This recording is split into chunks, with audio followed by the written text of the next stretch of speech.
Yes, nk'uko rero bigaragara mu mafoto nk'inkuru nabakusanyirije kuva mu gitondo kugeza kuri uyu mugoroba, ngira ngo mbere yuko mbamenyesha yuko Felix Antoine Tshisekedi wa Repubulika ya Demokarasi ya Kongo we yamaze gusesekara kuri butaka bwa Leta Zunze Ubumwe za Amerika. Perezida rero Paul Kagame nawe yamaze kugera i Washington muri Leta Zunze Ubumwe za Amerika, aho biteganyijwe ko azahurira na Perezida Donald Trump ndetse bakanashyira umukono ku masezerano ya nyuma aherekeza amasezerano y'amahoro u Rwanda rwagiranye na Repubulika ya Demokarasi ya Kongo tariki ya 27 Kamena 2025. Byari biteganyijwe ko rero Perezida Kagame na Tshisekedi bazahurira i Washington DC tariki ya 23 Ukwakira, ariko ntibyashobotse kuko intumwa za RDC zanze gushyira umukono ku mushinga w'amasezerano y'ubufatanye mu bukungu. Amerika rero igaragaza ko aya masezerano ya nyuma y'u Rwanda na RDC azafasha akarere k'ibiyaga bigari kugira amahoro n'iterambere rirambye binyuze mu bufatanye mu rwego rw'ubukungu. Byitezwe rero ko mu rwego rwo kuyubahiriza u Rwanda na RDC bizifatanya mu guteza imbere ubucukuzi bw'amabuye y'agaciro, kubaka urugomero rw'amashanyarazi rwa Rusizi ya gatatu, guteza imbere ubucuruzi n'urwego rw'ubuzima no kurinda pariki. Nubwo rero Amerika ishaka ko aya masezerano asinywa bidatinze, haracyari imbogamizi ikomeye yo kuba leta ya RDC itaratangira gusenya umutwe w'iterabwoba wa FDLR, ibyari gutuma u Rwanda rukuraho ingamba z'ubwirinzi rwashyizeho nk'uko byari byarabyemeranyijwe. Gahunda rero yo gusenya FDLR no gukuraho ingamba z'ubwirinzi u Rwanda rwashyizeho yari yarahawe iminsi 90, ariko Repubulika ya Demokarasi ya Kongo ntibikozwa. Ni mu gihe rero yuko Felix Antoine Tshisekedi yerekeza muri Leta Zunze Ubumwe za Amerika, akaba yarabanje gusiga imbwirwaruhame cyangwa se n'ijambo yavugiye muri Serbia, akavuga yuko icyambere kugira ngo babashe kuba bashyirira ingamba mu bikorwa ari uko babasha kuba bahawe amahoro. Mu gihe rero bivugwa yuko ingabo z'u Rwanda cyangwa se AFCM 23 zitarava ku butaka bwa Repubulika ya Demokarasi ya Kongo, Felix Antoine Tshisekedi nawe avuga yuko bitazabasha koroha yuko nawe yakubahiriza amasezerano yasinywe. Mu gutangaza rero we yavuze yuko ari ugusinya gusa, naho ibindi byo bijyanye no kubahiriza amasezerano yasinywe bizakorwa mu gihe ingabo z'u Rwanda zizaba zavuye ku butaka bwa Repubulika Iharanira Demokarasi ya Kongo, cyane ko u Rwanda rwo rwabihakanye kuva kera. Ruvuga ko icyo rwakoze ari ugushyiraho ingamba z'ubwirinzi kandi nazo zikaba ziri ku mupaka uhuza u Rwanda na Repubulika ya Demokarasi ya Kongo, zikaba ziri ku mupaka w'u Rwanda ndetse no ku butaka bw'u Rwanda. Ni The Quick Times News rero, reka mbereke uko ejo byose bizagenda n'uburyo bipanze mu rurimi rw'Icyongereza ndetse n'Igifaransa, ndibuze kugenda mbashirira mu rurimi rw'Ikinyarwanda.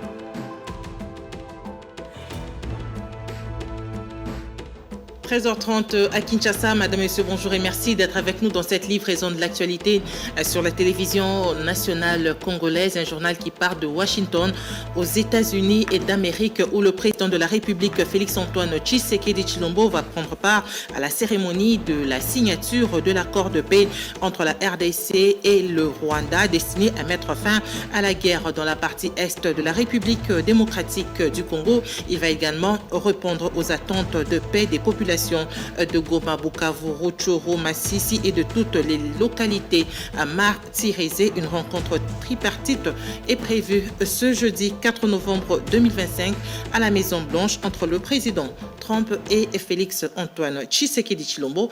On en parle avec Giscard Koussema. Au cours d'une séance de travail organisée ce lundi 1er décembre à l'intention de la délégation de la présidence de la République démocratique du Congo au département d'État américain, l'administration américaine a confirmé la signature ce jeudi 4 décembre à Washington de l'accord de paix par le président Félix Antoine Tshisekedi Tshilombo de la République démocratique du Congo et Paul Kagame du Rwanda. Les deux chefs d'État sont d'ailleurs attendus sur le territoire américain ce mardi 2 décembre. Selon le programme officiel du département d'État, la cérémonie historique va se dérouler en 2 temps et toutes les parties se sont accordées sur le détail protocolaire du programme qui devrait durer en tout 1h30. La première étape se déroulera le même jeudi 4 décembre à 11h à la Maison-Blanche. Le président américain Donald Trump va accueillir ses hôtes respectivement à 11h pour le président du Rwanda et 11h10 pour le président de la République démocratique du Congo avant de les convier à une rencontre trilatérale d'une dizaine de minutes dans son bureau ovale de la Maison-Blanche. Les protocoles ne prévoient pas à ce stade de prise de parole des 2 chefs d'État. Seuls les ministres des Affaires étrangères de la République démocratique du Congo et du Rwanda accompagneront les 2 chefs d'État dans les bureaux du président américain. La signature de l'accord proprement dit aura lieu à l'USIP, United States Institute of Peace, l'Institut pour la paix des États-Unis d'Amérique. Pour marquer les caractères solennels et historiques de cette signature, 8 chefs d'État ou leurs représentants y sont attendus en qualité de témoins de cet accord, en plus du président Donald Trump. Il s'agit des dirigeants de l'Angola, du Burundi, du Kenya, de l'Ouganda, du Togo, du Qatar, des Émirats arabes unis et du président de la Commission de l'Union africaine. En leur présence et devant les caméras du monde entier, les présidents Félix Tshisekedi et Paul Kagame vont apposer leur signature sur l'accord de paix, le même document qui avait été signé le 27 juin dernier par le ministre des Affaires étrangères des 2 pays. Par cet acte, les 2 chefs d'État entérinent ce document, qui est un instrument international de paix formel et juridiquement contraignant, conclu entre les 2 États souverains sous les bons offices des États-Unis d'Amérique et en présence des représentants du Qatar et du Togo en qualité de facilitateurs. Il est prévu, à l'issue de cette cérémonie, les déclarations publiques de président Trump, Paul Kagame et Félix-Antoine Tshisekedi Tshilombo. À ce stade, on peut donc dire que la signature de cet accord est irréversible.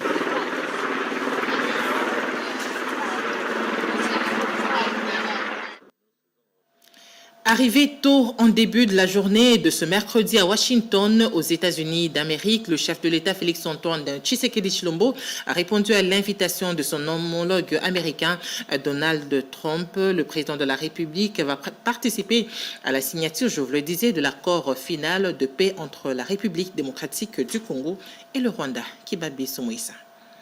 Accord de paix, République démocratique du Congo-Rwanda. L'heure est à la phase finale, celle de l'entérinement de cet accord, très attendu pour la paix durable dans l'Est de la RDC par les chefs d'État des 2 pays à Washington, aux États-Unis d'Amérique. À l'invitation de son homologue américain Donald Trump, le président de la République Félix-Antoine Tshisekedi Tshilombo est arrivé aux premières heures de la journée de mercredi 3 décembre à Washington, en compagnie de la distinguée première dame Denise Nyakero Tshisekedi. La communauté congolaise des États-Unis d'Amérique a bravé les heures tardives et le froid pour réserver un accueil chaleureux au chef de l'État.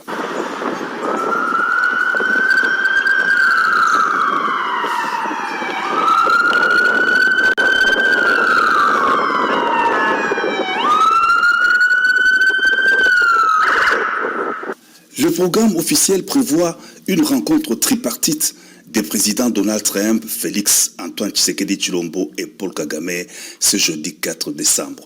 La cérémonie se tiendra en présence notamment de chefs d'État ou de hauts représentants de l'Angola, du Burundi, du Kenya, du Qatar, du Togo, de l'Ouganda et des Émirats arabes unis. Depuis plusieurs mois, Washington s'est impliqué dans la recherche de voies et moyens de restauration de la paix et la stabilité dans l'Est de la République démocratique du Congo, extrêmement riche en minerais critiques. À Washington, le président de la République est venu apposer sa signature sous les bons auspices du président des États-Unis d'Amérique sur l'accord qui vise à mettre un terme à la guerre sanglante dans l'Est de la République démocratique du Congo et à sauvegarder la souveraineté et l'intégrité territoriale du pays.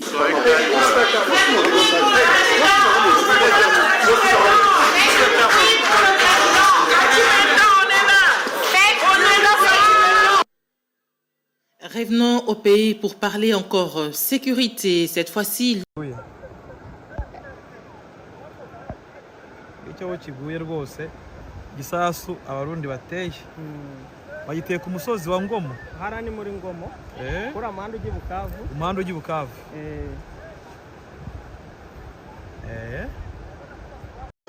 Bakongomani bose bo mu Kamanyura barahunze tayari ngaba baraje kuri boda. Kongomani bose bavuye muri Kongo bose barahunze kabisa, Kamanyura barayirashe fo. Ngaba bose barahunze direct, ngaba baraje mu Rwanda.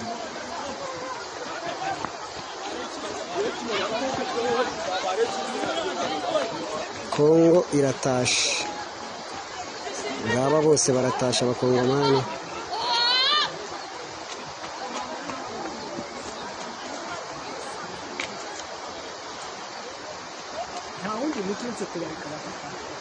Hano nuko bareka bagataha kabisa. Tuko vitale, tunafika sasa vitale kabisa. Tunafika sasa vitale, general wa Mungu pale. Hapa sasa tuko vitale. Okay mzee. Sawa. Vitale hapa kabisa, vitale hapa.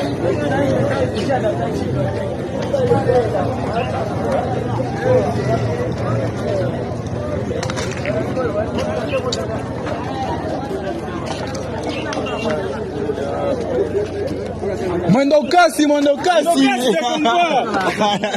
Mio hapa nakimbia gode tumefungula gode kwa moto.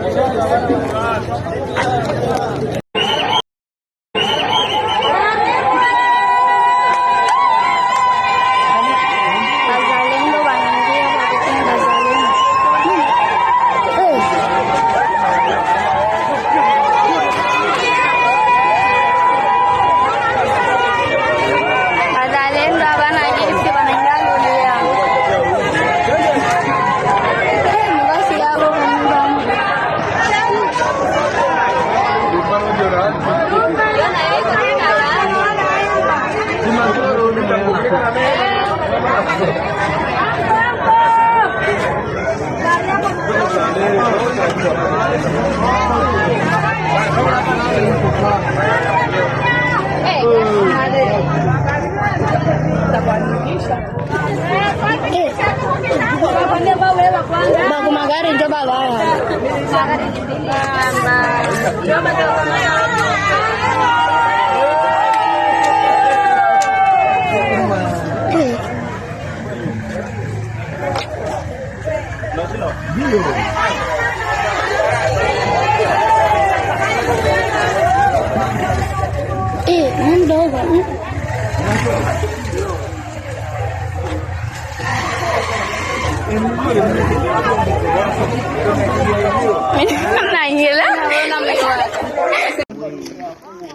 Uko unaona? Ni sawa kama chai. Mzee anaji.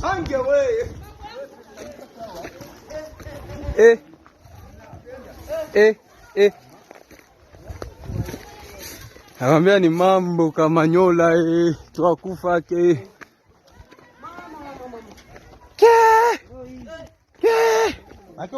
Kamanyola Mungu wangu mulengezi. Kwa kiruvi bandugu.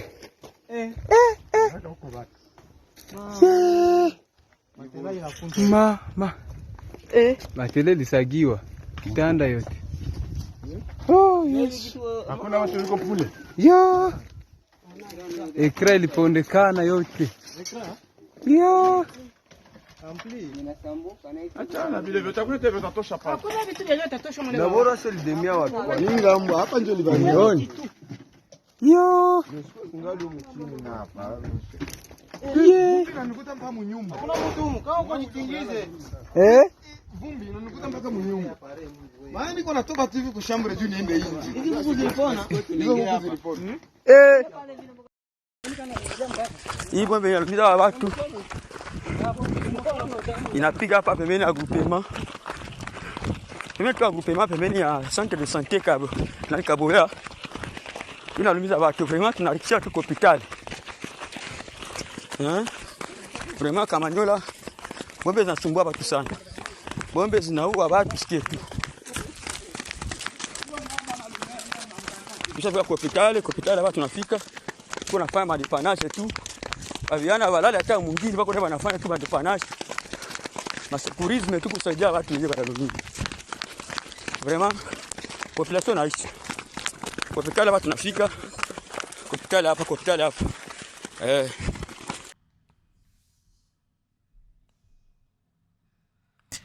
Yes, ni nyuma rero y'imirwano iri guhuza ingabo za M23 ndetse na FRDC ndetse ingabo z'abarundi abacancuro ndetse na Mayimayi abafatanyije bose na FRDC ya Repubulika ya Demokarasi ya Kongo. Major General Sylvain Ekenge rero umuvugizi w'ingabo za Repubulika Iharanira Demokarasi ya Kongo FARDC mu kiganiro n'abanyamakuru Kinshasa ku wa gatandatu tariki ya 6 Nzeri 2025 Radio Kapi yatangaje yuko ingabo za Repubulika ya Demokarasi ya Kongo FARDC zamaganye urukurikirane rw'ibitero bikomeje kugabwa n'inyeshyamba za FCM23 zifashijwe n'u Rwanda byibasiye rero ibirindiro bitandukanye by'ingabo mu ntara ya Kivu y'Amajyepfo. Ni imirwano rero iri gutuma ibisirikare abahanganye bose bitana ba mwana ku buryo kumenya uvuga ukuri birimo biragora abari gukurikira iyi mirwano iri hagati y'ayo 23 ndetse n'ingabo za FARDC. Mwitangazo rero ryasohotse ku wa kabiri tariki ya 2 Ukuboza, FARDC ivuga ko ibi bitero bigamije kubangamira ibikorwa byo kugarura amahoro mu burasirazuba bw'iki gihugu. Mu gihe rero amasezerano y'amahoro agomba gushyirwaho umukono kuri uyu wa 4 i Washington hagati ya Repubulika ya Demokarasi ya Kongo ndetse n'u Rwanda. Muri iki gihe rero cy'ingenzi aho umuryango mpuzamahanga binyuze muri Leta Zunze Ubumwe za Amerika na Qatar ukorera mu gihe cyo kugarura amahoro muri Kivu y'Amajyaruguru no muri Kivu y'Amajyepfo. Ingabo rero za Repubulika ya Demokarasi ya Kongo zirongera kwamagana ku nshuro ya 10 n'iyindi yo guhagarika imirwano yakomeje gukorerwa na FCM23 ishyigikiwe n'igihugu cy'u Rwanda nk'uko bitangazwa na Ekenge. Nk'uko rero byatangajwe n'umuvugizi wa FARDC General Sylvain Ekenge, avuga ko rero kuva mu gitondo cyo kuwa kabiri tariki ya 2 Ukuboza 2025 ingabo z'u Rwanda n'abambari bazo ba FCM23 bakomeje kugaba ibitero ku birindiro bya FARDC muri Kaziba, Katogota na Rubarika mu ntara rero ya Kivu y'Amajyepfo. Ibitero rero bigaragaza neza umugambi w'iyi koalisiyo yo gusenya no kubangamira amasezerano y'amahoro ya Washington ndetse n'aya Doha. Ni mu gihe rero tukibakusanyiriza inkuru zitandukanye, haravuga yuko M23 yaba yabashije gusatira ibindi bice byari biyobowe n'ingabo za FARDC. Nubwo rero ku rundi ruhande bavuga yuko ingabo za Wazalendo zifatanyije na FARDC zamaze kwegera mu gace kamwe ka Kamanyora, ndetse nk'uko muri buze kugenda mubibona mu mafoto amwe namwe tukabakusanyirije. Ni The Quick Times News rero nk'ibisanzwe nta kindi usabwa uretse kureba hasi ndetse subscribe ugakandaho, hanyuma tugakomeza kubana muri aya makuru ndetse n'ayandi.